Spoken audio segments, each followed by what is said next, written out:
Boa noite a todos. Antes de mais nada, quero agradecer a casa pelo convite. Estava falando com o Zé Roberto aqui. Eu frequentei essa casa aqui por um tempo, mais ou menos uns quase 40 anos atrás. Na época ainda da Dona Canuza, do Rubens, né? Então é muito bom a gente voltar. E espero que o assunto de hoje possa ajudar cada um de nós na nossa caminhada. A leitura que aqui foi feita fala muito de ação, que é a base do nosso estudo de hoje, quando Jesus, de uma forma imperativa, ele nos convida para que levantemos. A referência nossa para o estudo é a lição de número 84 do livro Caminho, Verdade e Vida. Não sei se vocês já tiveram a oportunidade de conhecer. É uma coleção, Coleção Fonte Viva, que são 5 livros. O livro Caminho, Verdade e Vida é o primeiro deles. E o Emmanuel busca sempre trechos do Evangelho e faz os comentários a respeito.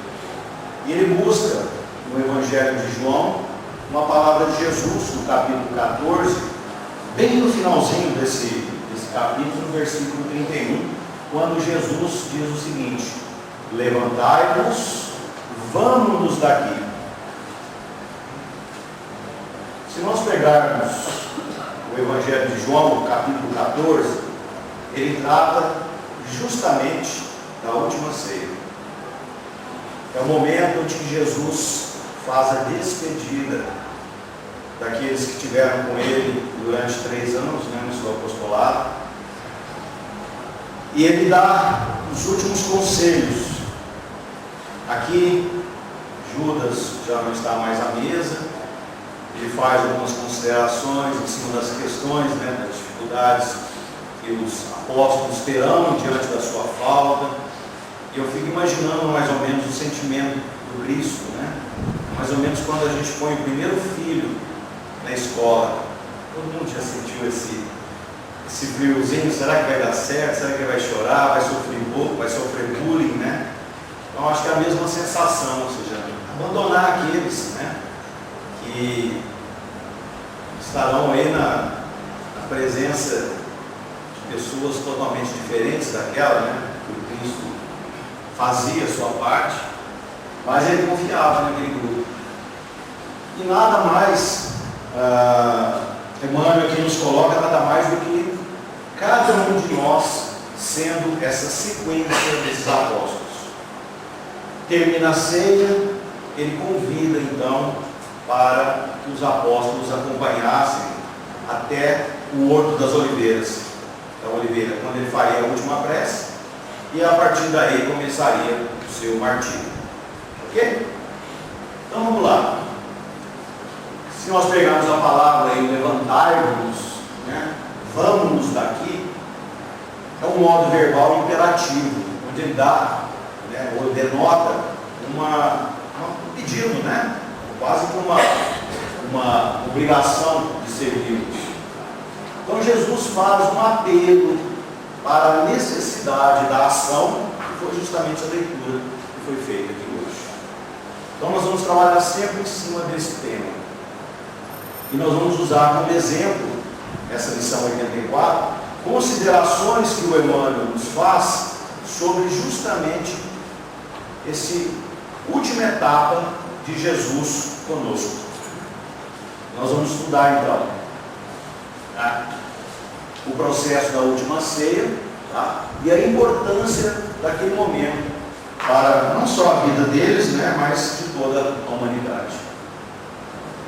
Então nós temos lá o apelo final do Mestre para a vivência da lei do amor, que é a base da nossa doutrina também, da doutrina espírita.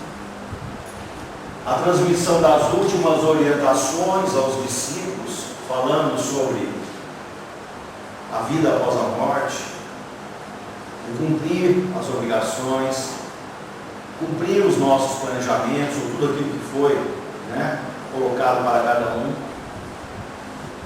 E a reafirmação, não só só do amor, mas também da proteção dele a partir daquele momento. Então é um recado muito interessante para nós, porque em nenhum momento das nossas dificuldades, da nossa vida, nós estaremos desamparados. Nunca, em hipótese alguma. Como nós temos o livre-arbítrio, fechamos as nossas portas em determinados momentos, né? E às vezes sintonizamos com irmãos de outras categorias, e não a sintonia que realmente seria ideal para nós. Mas vamos lá. Na questão 625 do Livro dos Espíritos, né? Talvez seja a resposta mais lacônica, mais simples, quando Kardec pergunta qual é o tipo mais perfeito que Deus tem oferecido ao homem para lhe servir de guia e modelo. E a resposta é Jesus. Então, se Jesus é a nossa base, se Jesus é o nosso modelo, esse é o nosso espelho, é esse que nós temos que seguir. Então, por isso que a gente vai trabalhar em cima disso. E cada um, dentro do seu dia a dia, das suas dificuldades, dos seus problemas, tentem se colocar nessa disposição. As aflições, então, que Jesus passa, né, de quinta-feira à noite, quando ele foi preso, até o dia seguinte, onde ele é crucificado e morto, nos dá, de modo geral, uma exemplificação daquilo que é o nosso processo encarnatório. Nós começamos com um processo de planejamento, passamos para a aplicação dele aqui na prática, desencarnamos, temos um processo de reavaliação e o processo começa novamente. E aqui Jesus nos mostra claramente que nós não estamos aqui a passeio. Todos nós, com certeza, temos alguém que nos traiu um dia, de várias formas, no nosso local de trabalho, em casa, em qualquer momento.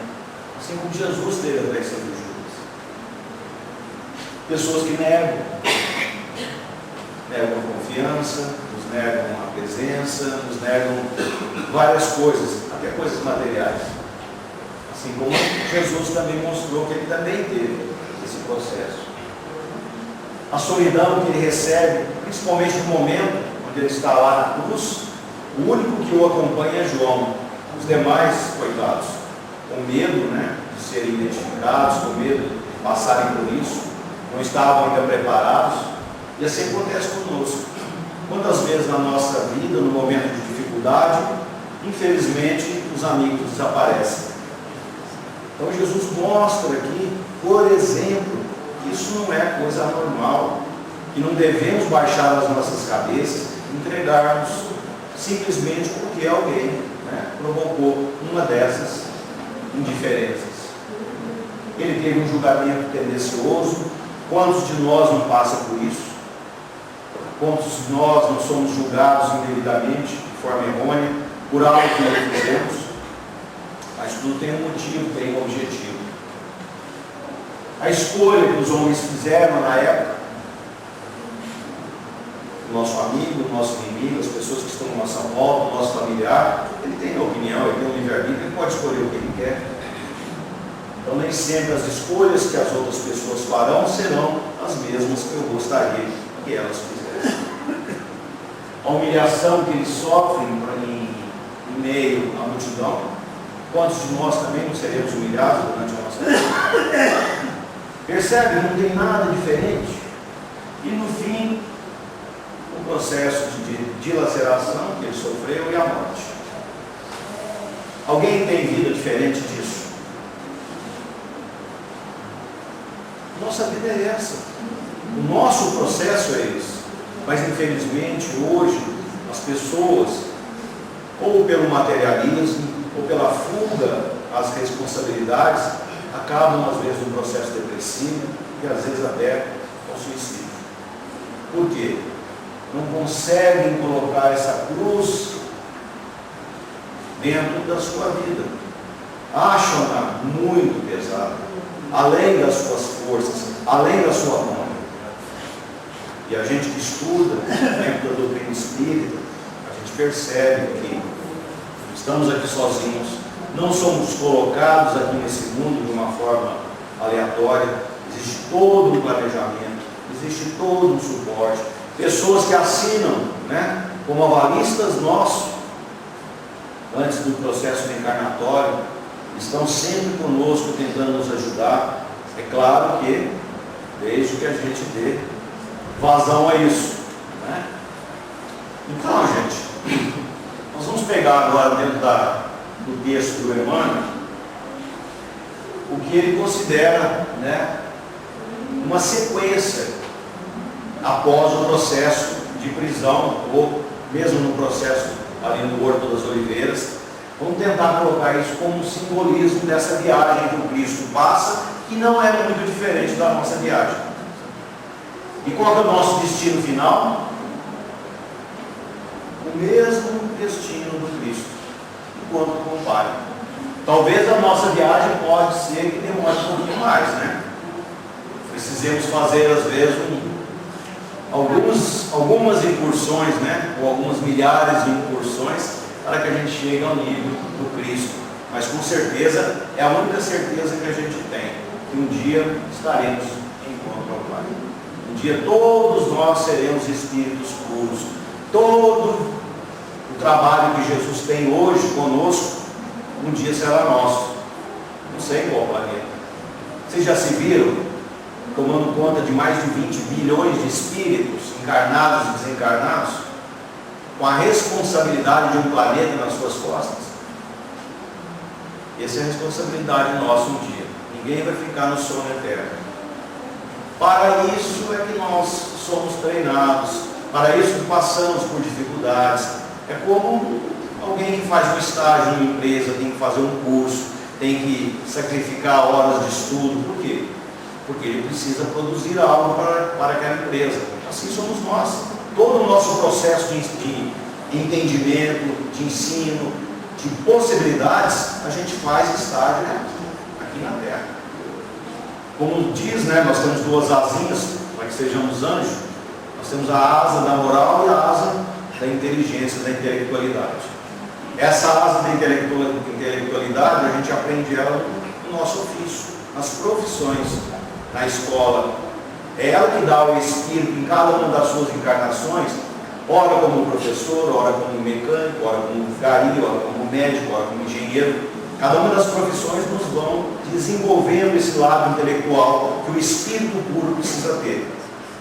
E o lado da moral, nós só vamos adquiri-lo através do contato com o outro. É a sociabilidade. É o contato com outro ser humano que me faz desenvolver a minha moral. Então nós não viemos aqui para viver sozinhos, a gente precisa do outro. Então vamos lá, vamos na nossa viagem aqui. Primeira parada, Getsemane, ou o Horto das Oliveiras, onde Jesus faz, né, a sua oração final aqui conosco, onde ele está junto dos que lhe acompanharam, né, aguardando o momento que estava no seu planejamento. Obrigado. Depois nós temos o cárcere, onde Jesus é preso, independente da forma como ele foi colocado lá. Depois nós temos o momento em contato com a governadoria romana, lá no pretório.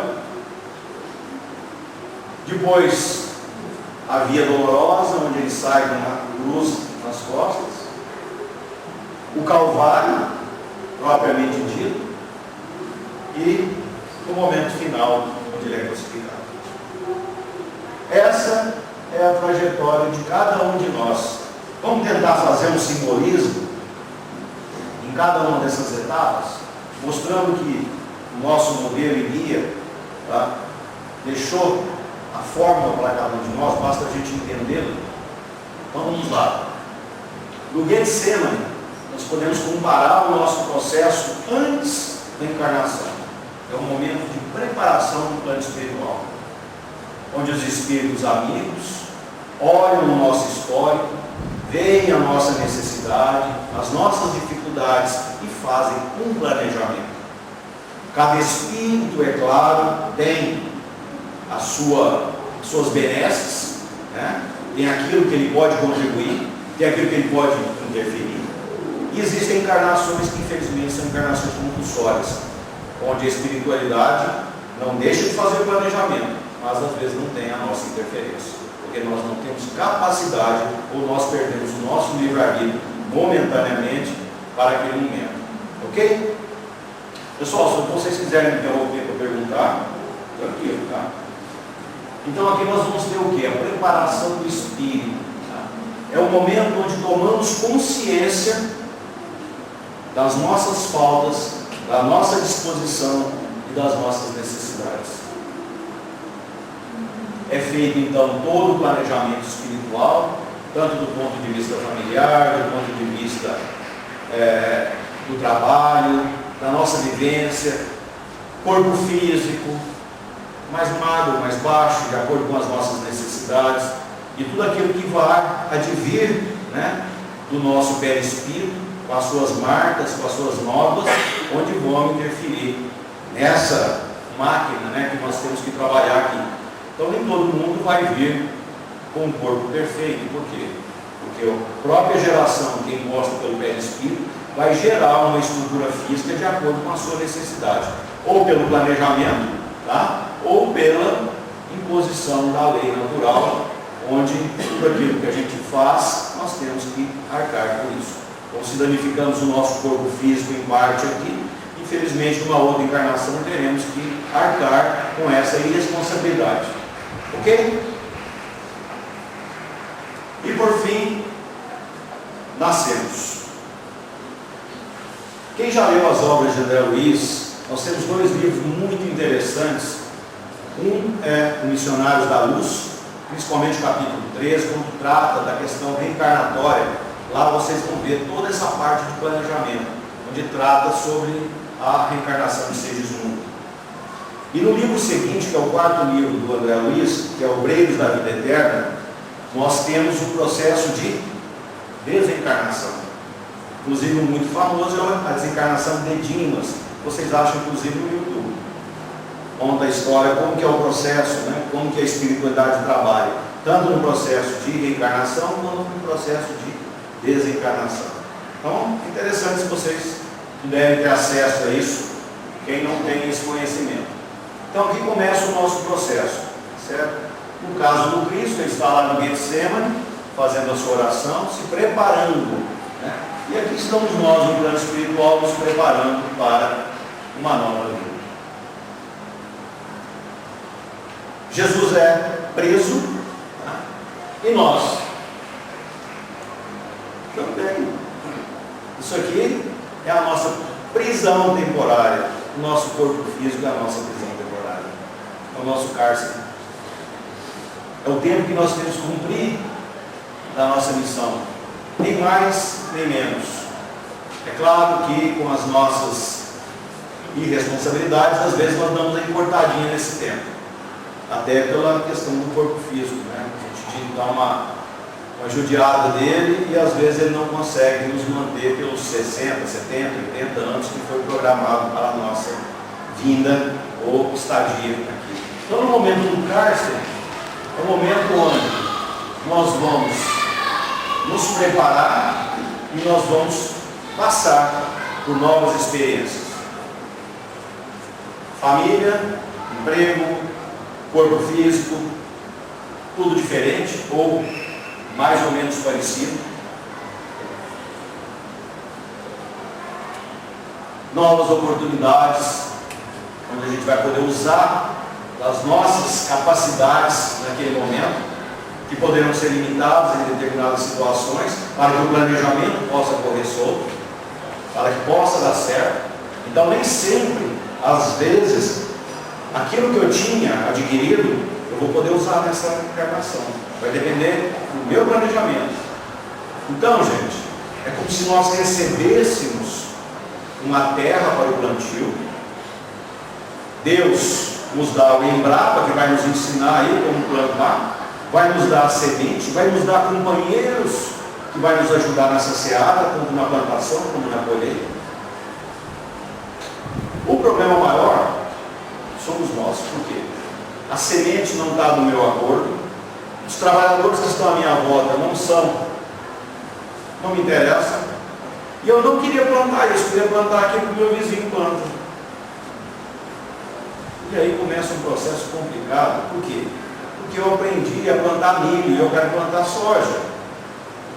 Aí eu planto soja, quebro a cara. Eu planto soja, quebro a cara. Planto soja, quebro a cara. E Deus permite que isso ocorra por quê?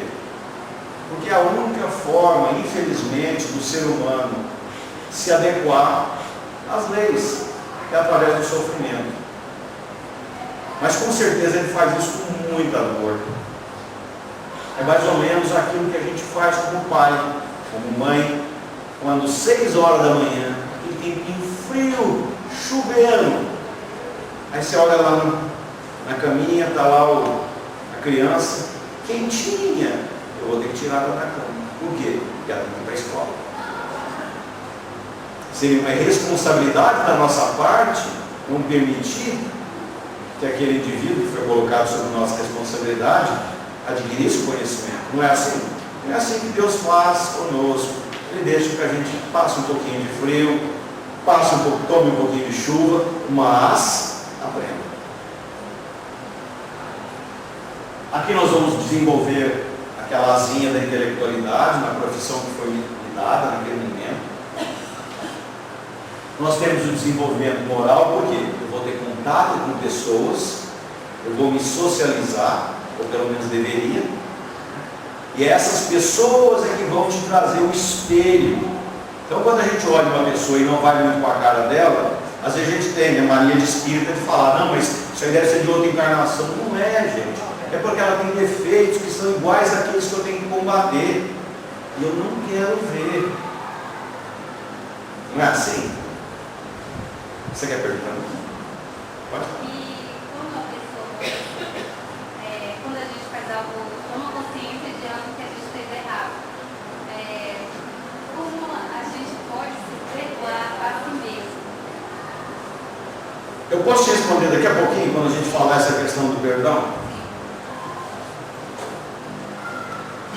E a reparação dos nossos erros, porque a gente traz os nossos débitos. Não é assim? Então esse é o nosso cárcere. Aprender novas experiências, novas oportunidades, desenvolver a nossa intelectualidade um pouquinho mais, desenvolver a nossa moral e também reparar, pagar um pouquinho das nossas contas. Eu não coloquei aqui, mas tem a geração de outras contas novas, né? Mas vamos esquecer isso. Já chega as que a gente tem no passado. Depois nós vamos para o pretório, né? Nós vamos lá estar em contato com o imperador romano ou com, como é que ele chama lá? O governador, né? Governador. E aqui, gente, é justamente a questão da indulgência e do perdão que nós temos que trabalhar. Nós vamos ter julgamentos por parte da sociedade diante de quem somos, da minha opção sexual, da minha cor, dos meus gostos. Nós vamos ter julgamento por parte dos amigos, que não acham legal eu ter mudado de religião, ou não acham interessante eu ter abandonado o futebol e começar a fazer sopa no sábado. Vamos ter julgamento dos nossos parentes, que não vão acreditar, assim como Paulo de Tarso não foi, né? Não acreditaram nem no momento que ele se converteu, nem os judeus, nem os cristãos e nem a própria família dele. E assim será conosco. Todas as vezes que a gente muda a nossa forma de pensar, a nossa forma de agir, a nossa condução, nós seremos julgados pelas pessoas, porque às vezes não entende a nossa forma ou aquilo que eu estou buscando para a minha vida.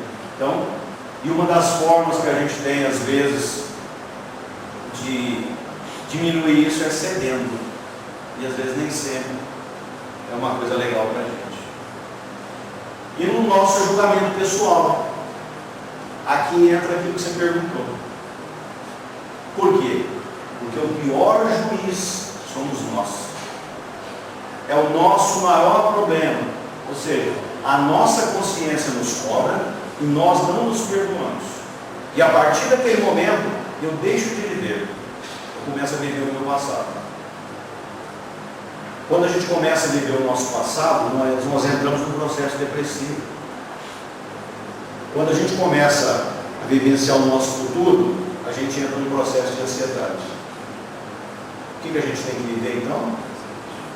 Um dia após o outro. Qual que é o melhor dia? Hoje. Hoje é o dia de eu descobrir que eu fiz uma besteira. Amanhã eu posso me programar para tentar aliviar isso se a minha vaidade, se meu orgulho permitir. Mas o melhor dia é hoje. E realmente esse é o maior problema que nós temos. Nós não nos perdoamos. O nosso inimigo nos perdoou, Deus nos perdoou, os espíritos nos perdoaram, os nossos obsessores já nos perdoaram, mas eu não me perdoei ainda. Então nós temos que aprender a nos perdoar. Deus já não mostrou isso, que é possível. Então a gente tem que dar perdão a nós mesmos. Tá? Jesus nunca condenou ninguém. Lembra do caso da mulher que estava sendo quase apedrejada? O que Jesus fala? Atire a primeira pedra aquele que não tiver pecado algum. E aí, pergunta para ela, né? E aí? Cadê aqueles que estavam querendo te apedrejar? Foram todos embora. Te perdoaram? Sim. Então, eu também te perdoo. Vá e não peques mais. Esse é o único problema. É que você tome aquilo lá como lição. Errar, nós erramos todos os dias, nós somos espíritos perfeitos. Esse é o nosso objetivo, por isso que a gente fica com cárcere toda vez. Para poder entender. Ok? E aí nós temos a via dolorosa, que entra na questão da resignação, mas não acomodação. É uma diferença muito grande que a gente tomar muito cuidado. Por quê? Aceitar tudo aquilo que a vida também nos impõe, será que nós não entramos num processo também de acomodação? Então a gente tem que tomar muito cuidado com isso. Resignar é você não se deixar abater, procurar entender os desígnios de Deus e aquilo que está acontecendo com você naquele momento. Mas eu sou espírita, nós temos que sofrer. Onde está escrito isso, gente? Nós temos que lutar contra todas as adversidades para que eu possa entender, desenvolver não só a minha intelectualidade, como também a minha questão moral. Eu tenho que me fortificar, eu tenho que aprender. Por quê? Porque um dia serei Cristo. Como que eu vou tomar conta de um planeta se eu não estou dando conta de tomar conta nem de mim? Então, gente, resignar, mas não acomodar, em hora nenhuma. A vida será mais ou menos sofrida, dependendo do nível de compreensão e entendimento que nós temos da dor. Por isso que a gente precisa estudar, nós precisamos entender, deixar de misticismo, deixar de coisas que às vezes nos levam a um processo de mau entendimento da lei. Deus não quer que nós soframos, em hora nenhuma, mas Ele quer que a gente aprenda, que a gente fortaleça o nosso espírito, porque a gente precisa disso. São lutas que a gente tem que combater, lutar realmente no nosso dia a dia, para que o nosso espírito seja o mais forte possível. Então, nós temos que entender a dor. Podemos tornar a dor uma inimiga indesejável, ou acolhê-la como uma lição a ser aprendida. E nenhum mal é eterno, assim como nenhuma alegria é eterna. Tudo ocorre como um ciclo na nossa vida. O que a gente tem que procurar fazer é, em cada momento de adversidade, parar, fazer a prece, para de forma racional e sensata tomar as decisões. Então, quando vai aparecer alguma coisa, uma possibilidade de briga, gente, para. Já fala para ele: olha, eu não vou brigar com você hoje, eu vou brigar amanhã, porque hoje eu tenho que pensar. Com certeza amanhã você vai ver que era uma coisa idiota, uma coisa besta. E às vezes você cria uma inimizade com o resto da sua vida. Ou um obsessor, Faz um obsessor aí, companheiro de longas datas. Então, gente, a via dolorosa que tanto nos incomoda, que faz com que as pessoas procurem, casa espírita, terreiro de umbanda, igreja evangélica, ou seja, eu quero ser curado de qualquer forma e não importa quanto fique, mas eu quero sair daqui curado. A gente tem isso porque a gente não tem paciência de entender, compreender aquele processo, aquilo que está ocorrendo naquele momento. E é um processo necessário para mim, que ninguém vai passar por ele. Nem meu pai, nem minha mãe, nem meus filhos, ninguém. Porque é um processo individual, que é você que está precisando passar por aquele processo de aprendizado. E aí vem o momento do Calvário, né, que as dores são mais ferrenhas, aquelas coisas que acontecem realmente, né, que nos levam a uma perda de um ente querido, uma perda de emprego, uma situação bastante adversa, né, do cotidiano. E aí é que vai realmente nos cobrar a fé e a razão. E as duas precisam andar de mão junto. A fé, na realidade, vai te dar a confiança que aquilo lá tem um objetivo e tem um porquê. A razão vai te fazer raciocinar e não entrar em desespero, para que a solução do problema apareça e vai aparecer. Então aqui, no caso do Cristo, é o ápice, né, da vida dolorosa para ele também. É o momento que as forças desaparecem e a esperança, na maioria das vezes, vai. Parece que a gente está no fundo do poço, que nada mais pode acontecer conosco. E ainda às vezes acontece pior ainda, né? Então esse momento, gente, é um momento muito grave, um momento difícil para cada um de nós. Então a gente precisa muito da ajuda do outro que está ao meu lado. Precisamos buscar ajuda espiritual, buscar ajuda na casa espírita, em qualquer religião. Todas as religiões são boas. Então eu preciso estar ligado a Deus nesse momento. Porque são momentos, como eu disse, momentos que vão ocorrer ao longo da nossa trajetória, são necessários. Nada vai acontecer de graça. Se a gente está passando por aquilo lá é porque precisamos realmente, ou no processo de provação, ou no processo expiatório. Na obra do André Luiz, no Ação e Reação, André Luiz cita 3 situações onde normalmente a gente passa por dificuldades, né? Onde a dor pode ser interpretada de 3 formas. Primeiro, a dor provacional. O que é a dor provacional? A dor provacional é aquela que vem de fora para dentro. É a mesma dor que um atleta vai sentir para que ele possa realmente atingir o pódio. Então, ele vai ficar sem comer a pizza, vai aguentar um treinador chato, vai ficar longe da família, da namorada, não vai no cinema, não vai no shopping, vai sofrer lesões, vai ficar o tempo todo treinando, muita dor, muito suor. Essa é a dor provacional. É aquela dor que o nosso espírito é colocado à prova para que eu possa fortalecer determinadas características nossas. André Luiz também fala da dor expiatória. Essa é mais complicada, porque essa vem de dentro para fora. É aquela oriunda de ódio, rancor, de tudo aquilo que eu trago de forma negativa. Aquilo que ainda o meu espírito precisa burilar. As dificuldades que eu tenho realmente. E por fim, a dor, a gente poderia chamar de dor alerta. É aquela dor que às vezes vem na nossa vida como uma forma de redirecionar o nosso caminho. Sabe quando você começa a desviar da rota? Então às vezes essa dor vem para te dar uma cutucada. Ó, a estrada é para lá. Então a gente tem que tentar interpretar essas dores, mas de forma racional.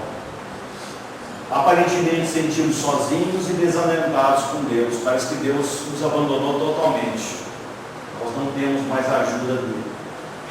E aí, eu preciso muito disso. A maioria dos amigos negarão e poucos estarão conosco, assim como a gente viu no Calvário com Jesus. Porque às vezes as pessoas também já têm os seus problemas, não querem se envolver mais. E aí serve, gente, para quem está do outro lado também. Será que não tem alguém do nosso lado passando por essa situação e eu não posso ser esse amigo que abandona? Avaliem isso. Lá na nossa casa espírita, a gente costuma brincar muito, né? Quando a gente faz os nossos trabalhos internos, ou na aplicação de verdura, ou no atendimento ao pessoal carente, que às vezes a gente está ali atendendo as pessoas, né? Até de uma forma automatizada. E de repente, o meu colega do lado está precisando de ajuda. Às vezes até material, gente. Às vezes até uma cesta básica. E o meu foco é o assistido. Tem uma reunião que nós fomos aqui na ANO, de um pessoal dessa área, do Departamento de Assistência e Promoção Social Espírita. Ele contou uma história interessante numa casa espírita que ele frequenta lá em BH. Nesse dia eles estavam fazendo distribuição de cesta. E o rapaz que nos contou a história, ele acabou o trabalho e foi pegar um ônibus. No ônibus ele viu uma senhora chorando, com uma cesta na mão. Ele reconheceu a cesta, sabia que era da casa que ele frequentava, e foi lá conversar com ela. Minha senhora, o que aconteceu? O senhor ganhou a cesta, mas o senhor está triste, está assim.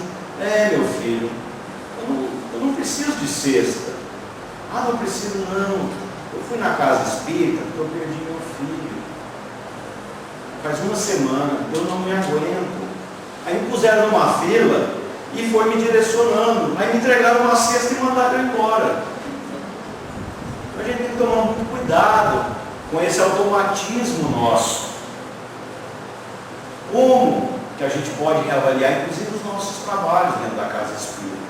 Será que realmente eu estou atendendo aquele necessitado da forma como ele precisa ou da forma como eu e a minha casa precisa? Então a gente tem que avaliar, inclusive, os nossos trabalhos e a nossa forma de agir. Dentro da minha casa, será que realmente eu sou esse espírita que está lá no centro, mas depois troca de roupa? Será que no meu local de trabalho, aquilo que eu falo na palestra, aquilo que eu falo lá, aquilo que eu estudo, eu aplico? Gente, na casa espírita é o lugar mais fácil que tem de eu fazer caridade. Todo mundo bonito, sorrindo, feliz, né? Muitos, inclusive, estão ali para livrar os parentes difíceis. É uma forma que a gente tem que dar desculpa, né? Vou lá para a sopa, né? Porque não dá para ficar no final de semana com esse povo aqui. Mas é verdade, gente. O lugar mais fácil é a casa espírita. Então nós temos que, na realidade, usar a casa espírita como a nossa recarga, a nossa bateria. E no nosso dia a dia, aplicar. O que é ser médium? O médium na segunda-feira tem uma reunião mediúnica. Nossa, segunda-feira eu não vou beber, não vou fumar, não vou falar mal de ninguém. Mas na terça-feira, até no domingo, não adianta, gente. Não adianta. Então você ser espírita, ser cristão, é 24 horas. Nós temos que trabalhar para isso. Senão a gente não aprende, nós não nos transformamos. A reforma íntima é exercício. E a melhor forma de exercitar é no dia a dia.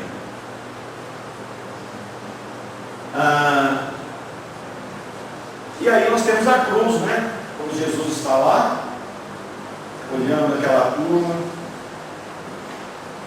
um pena no coração, né? Vendo ainda a inferioridade daqueles espíritos, né? Aqueles que o amam ali próximo, tendo que abandonar sua mãe, abandonar o companheiro João.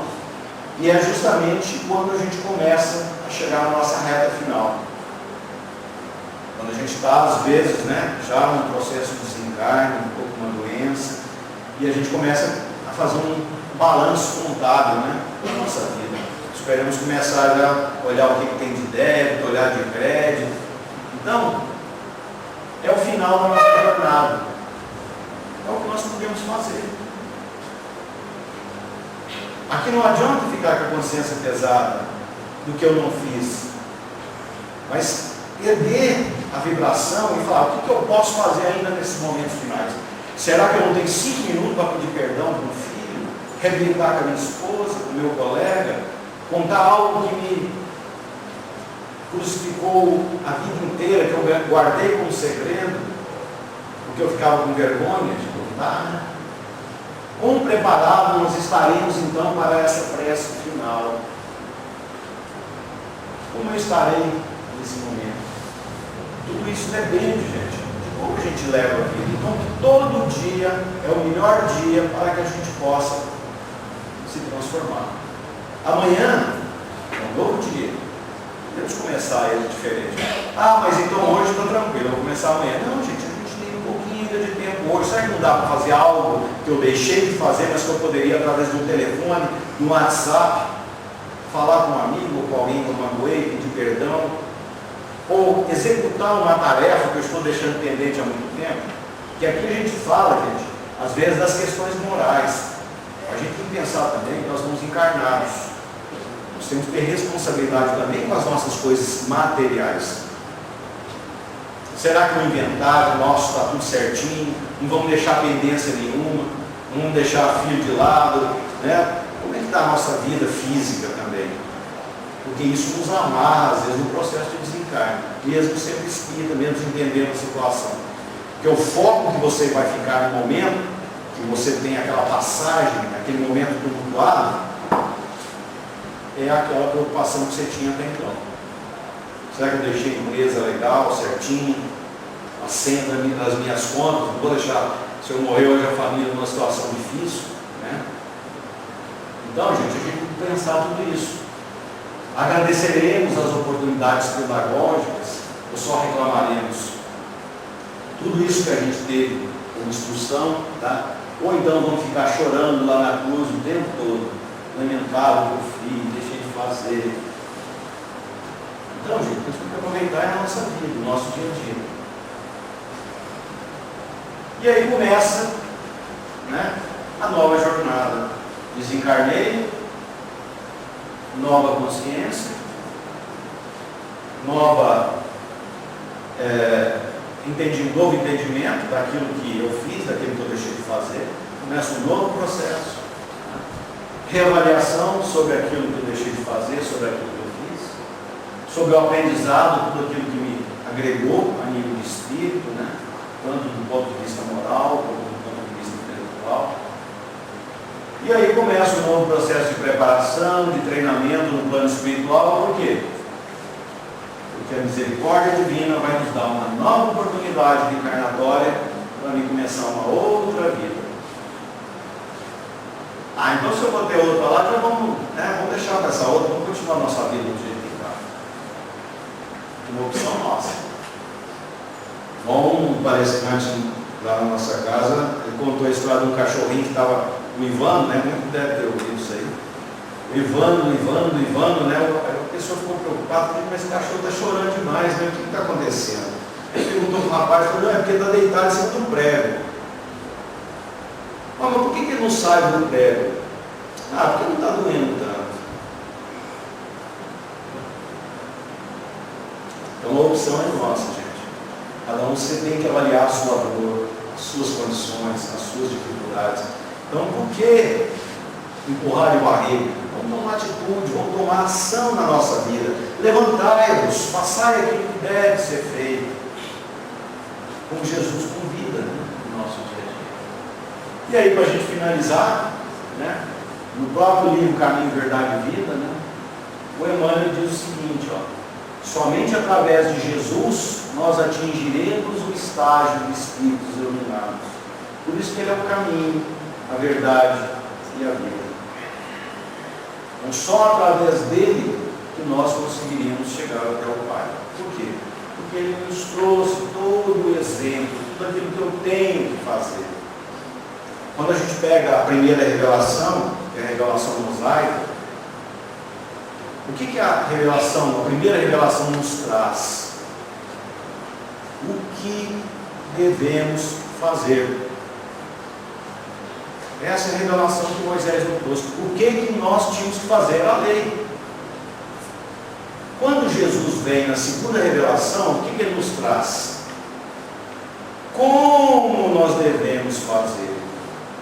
Então, tudo aquilo que eu tenho que fazer, que está lá nos 10 mandamentos, depois Jesus reduziu para facilitar a nossa vida, né? Amar ao próximo, amar a Deus sobre todas as coisas e ao próximo como a ti mesmo. Que nada mais é do que os 10 mandamentos, se a gente for olhar o primeiro e os demais. Porque no momento que eu não roubo, que eu não faço isso, que eu não faço aquilo, eu respeito o meu próximo. Então a segunda revelação de Jesus foi justamente nos trazer como fazer, que é a lei do amor. E aí nós temos a terceira revelação, que o próprio Cristo, nessa passagem de João, no capítulo 14, ele nos fala a respeito do Consolador prometido, que é a nossa terceira revelação, que é a doutrina espírita. Então, se eu tenho o que fazer, como fazer, agora eu tenho o porquê fazer. É a razão. Agora eu sei por que eu sofro, por que eu tenho que encarnar, por que o outro tem mais do que eu nessa vida, por que eu tenho doença. Senão nós teremos um Deus injusto. Ele nos deixou, né, no caso do Cristo, todos os ensinamentos, está aí para quem quiser ver, enviados, né, colocados à nossa presença, em todos os pontos do universo, do mundo, né, da terra. Então compete a nós o que? Estabelecer a vontade, a disciplina e a reeducação. Então, como nosso irmão até falou aqui na leitura, ou seja, depende só de nós, a ação é nossa. Então o convite Jesus nos fez: levantai-vos, vamos. Cada um tem as suas dificuldades, tem a sua vida, tem a sua família, tem seu emprego. Cada um sabe, né, da sua seara, qual a semente que eu tenho que descartar, qual a semente que eu tenho que trabalhar. Mas tudo isso nós temos ferramentas suficientes para poder executar. Ok? Alguma dúvida? Algum questionamento? Só não pode apedrejar. Ok? Então é isso, pessoal. Eu agradeço mais uma vez a paciência de vocês. Desculpe às vezes se falei algo, né, que não foi muito legal, mas é muito interessante a gente avaliar essas questões, né, que os evangelhos nos colocam. A doutrina nos esmiuça ainda mais essas questões. Depende única e exclusivamente de cada um de nós. Tá bom? Obrigado.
Tranquilo?